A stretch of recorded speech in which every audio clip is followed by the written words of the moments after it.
لا إله إلا الله وأشهد أن محمدا رسول الله الله أكبر দর্শক, বিশ্ব ফুটবলের অন্যতম বড় তারকা আর্লিং হ্যাল্যান্ডকে নিয়ে নতুন করে শুরু হয়েছে তুমুল আলোচনা।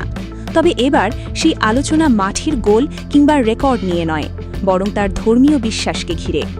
সামাজিক যোগাযোগ মাধ্যমে ছড়িয়ে পড়েছে একটি ভিডিও, যেখানে দাবি করা হচ্ছে নরওয়ের এই তারকা স্ট্রাইকার কালিমা পাঠ করে ইসলাম ধর্ম গ্রহণ করেছেন। ভিডিওটি মুহূর্তেই লাখো মানুষের কাছে পৌঁছে যায়। অনেকেই সেটিকে সত্য বলে বিশ্বাস করতে শুরু করেন। কিন্তু প্রশ্ন হল, আসলে কি ইসলাম গ্রহণ করেছেন আর্লিং হ্যাল্যান্ড, নাকি এটি শুধুই সামাজিক যোগাযোগ মাধ্যমের আরেকটি বিভ্রান্তিকর প্রচারণা? সম্প্রতি ভাইরাল হওয়া ভিডিওতে দেখা যায় একজন ব্যক্তির সঙ্গে আরবি বাক্য উচ্চারণ করছেন হ্যাল্যান্ড। ভিডিওর ক্যাপশনে দাবি করা হয় তিনি আনুষ্ঠানিকভাবে ইসলাম গ্রহণ করেছেন। ভিডিওটি ছড়িয়ে পড়ার পর অসংখ্য ফুটবলপ্রেমী বিষয়টি নিয়ে আলোচনা শুরু করেন। কেউ অভিনন্দন জানান, আবার কেউ জানতে চান এর সত্যতা কতটুকু। এই আলোচনার পেছনে অবশ্য একটি কারণ রয়েছে, কারণ অতীতেও একাধিকবার হ্যাল্যান্ডকে আলহামদুলিল্লাহ বলতে শোনা গেছে। মাঠে গোল করার পর কিংবা সতীর্থের সঙ্গে উদযাপনের সময় তার মুখে এই শব্দ শোনা যাওয়ায় অনেকের মনে প্রশ্ন জেগেছিল, তিনি কি ইসলাম ধর্মের প্রতি আকৃষ্ট? বিশেষ করে 2021 সালে বরুশিয়া ডর্টমুন্ডের হয়ে দুর্দান্ত পারফরমেন্সের পর সামাজিক যোগাযোগ মাধ্যমে নিজের একটি ছবি পোস্ট করেন হ্যাল্যান্ড। সেই পোস্ট ঘিরেও তার ধর্মীয় পরিচয় নিয়ে নানা জল্পনা শুরু হয়। পরে ম্যানচেস্টার সিটিতে যোগ দেওয়ার পরও এমন দৃশ্য দেখা যায়। এক ম্যাচে গোল করার পর আলজেরিয়ার মুসলিম ফুটবলার রিয়াদ মাহরেজ তার কাছে এগিয়ে এলে ক্যামেরায় হ্যাল্যান্ডকে হাসি মুখে আলহামদুলিল্লাহ বলতে শোনা যায়। সেই ভিডিও দ্রুত ভাইরাল হয়ে যায়। তবে বিষয়টির ব্যাখ্যাও রয়েছে। ফুটবল এমন একটি খেলা যেখানে বিশ্বের নানা দেশের, নানা সংস্কৃতির এবং নানা ধর্মের খেলোয়াড় একসঙ্গে খেলেন।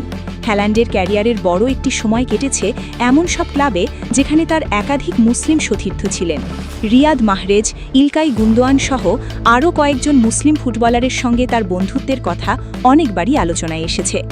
ড্রেসিং রুমে একে অপরের ভাষা, অভিব্যক্তি ও সংস্কৃতি থেকে অনেক কিছু শেখা খেলোয়াড়দের জন্য খুবই স্বাভাবিক একটি বিষয়।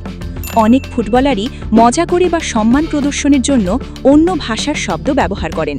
হ্যাল্যান্ডের ক্ষেত্রেও আলহামদুলিল্লাহ বলার বিষয়টি অনেক বিশ্লেষকের মতে ঠিক এমনই একটি অভ্যেস, যা তিনি তার সতীর্থদের কাছ থেকে শিখেছেন। কিন্তু শুধুমাত্র একটি শব্দ ব্যবহার করার অর্থ এই নয় যে তিনি ধর্ম পরিবর্তন করেছেন। এদিকে ভাইরাল হওয়া ভিডিওটি নিয়ে বিভিন্ন ফ্যাক্ট চেক বিশ্লেষণে দেখা গেছে সেটির সত্যতা নিয়ে গুরুতর প্রশ্ন রয়েছে। ভিডিওটির বিভিন্ন অংশের সম্পাদনার অসঙ্গতি, কণ্ঠের অস্বাভাবিকতা এবং এআই প্রযুক্তি ব্যবহারের সম্ভাবনার ইঙ্গিত পাওয়া যায়। অর্থাৎ এটি বাস্তব কোনো ধর্মান্তরের নির্ভরযোগ্য ভিডিও নয়। সবচেয়ে গুরুত্বপূর্ণ বিষয় হল, আর্লিং হ্যাল্যান্ড নিজে কখনও প্রকাশ্যে ইসলাম গ্রহণের ঘোষণা দেননি। তার ক্লাব, তার প্রতিনিধিরা কিংবা আন্তর্জাতিক কোনো নির্ভরযোগ্য সংবাদ মাধ্যমও এমন কোনো খবর প্রকাশ করেনি। যদি বিশ্বের অন্যতম জনপ্রিয় একজন ফুটবলার সত্যিই ধর্ম পরিবর্তন করতেন, তাহলে সেটি নিঃসন্দেহে আন্তর্জাতিক সংবাদ মাধ্যমে বড় খবর হিসাবে প্রকাশ পেত।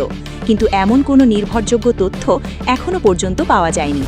বরং বিভিন্ন সময়ে ব্যক্তিগত জীবনে হ্যাল্যান্ডকে খ্রিস্টান সংস্কৃতির বিভিন্ন অনুষ্ঠানেও অংশ নিতে দেখা গেছে।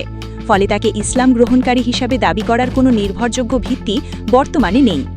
বর্তমানে কৃত্রিম বুদ্ধিমত্তা বা এআই প্রযুক্তির মাধ্যমে খুব সহজেই এমন ভিডিও তৈরি করা সম্ভব, যেখানে কোনো ব্যক্তিকে এমন কিছু বলতে বা করতে দেখা যায় যা তিনি বাস্তবে কখনো করেননি।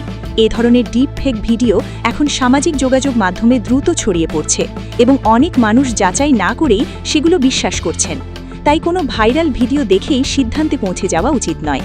বিশেষ করে কোনো ব্যক্তির ধর্মীয় পরিচয়ের মতো সংবেদনশীল বিষয়ে মন্তব্য করার আগে নির্ভরযোগ্য সূত্র যাচাই করা অত্যন্ত জরুরি।